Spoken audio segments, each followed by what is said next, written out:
My name is Anne van die Kerk, Severance. My name is Ivy Craddock, Ephemerality. My name is Mika Marie Ansley, Echo. My name is Georgie Smith, Preservation. My name is Elle Cranix, Acculturation. My name is Jessica Teets, Trapped. My name is Sigrid de Kok, Empathy. My name is Saskia Sushon, Memory. My name is Anya Roots, Femininity. My name is Elisa Vivier, Precarity. I'm Philip van Zyl, Lost. I'm Ashley Bond, Inheritance. Rochelle Taljaard, Shaping. Asamasha Mashingozi, Unstable. Tegan Langford, Story.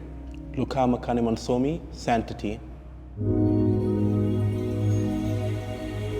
Trapped, Memory, Story, Ephemerality, Femininity, Clarity, Echo, Inheritance, Preservation, Acculturation, Unstable, Severance, Empathy, Shape.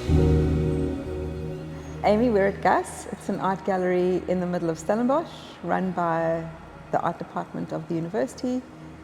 We're in what used to be an old Lutheran church in this part, but the part at the back, what we now call Gallery 4, apparently used to be a house in the late 1700s.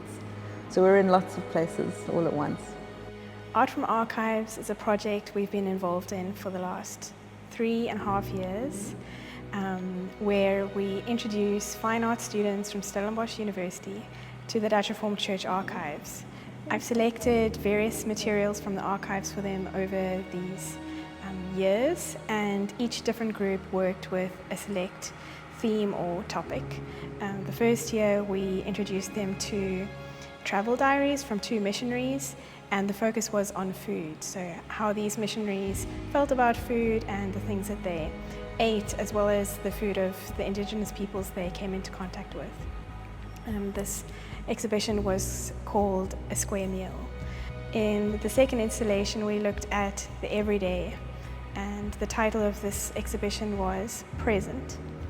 This third and final exhibition has focused on material to do with Afrikaners who moved to Chubut in Argentina at the beginning of the 20th century, and also very much focuses on their repatriation back to South Africa and the Dutch Reformed Church's involvement after they experienced really difficult conditions there. And this has brought up themes of migration, displacement, forced removals, but also ideas of what it means to find a place in this world, a safe place, and a place where people can flourish, but also the suffering that goes along with movement, displacement, and migration. Place has multiple meanings. So we can be in a place, but we can also place something on a particular surface, on a wall, etc. Given the focus on this particular archive of materials, it's also the first time in this 3-year project that we have looked at objects as well as documents. So images in the sense of photographs, postcards, passports even, landing cards. So the first 2 iterations of the Art from Archives project dealt primarily with the written word. And students really struggle to read handwriting from the past.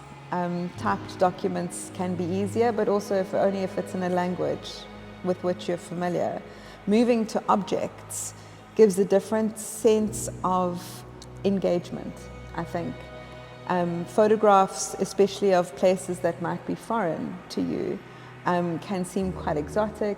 We can also look at clues in those photographs for when the photograph was taken, even if we don't know who's depicted in the photograph, if there's anyone in it.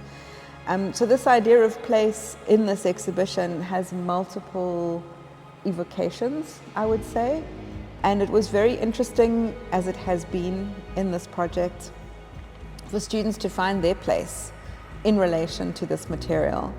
Often the process of encountering archival material is entirely new to them, and they might also not feel particularly comfortable with the material that they are being asked to engage with.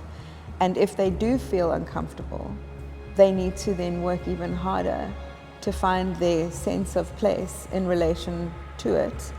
And the artworks in the exhibition are all a result of that process.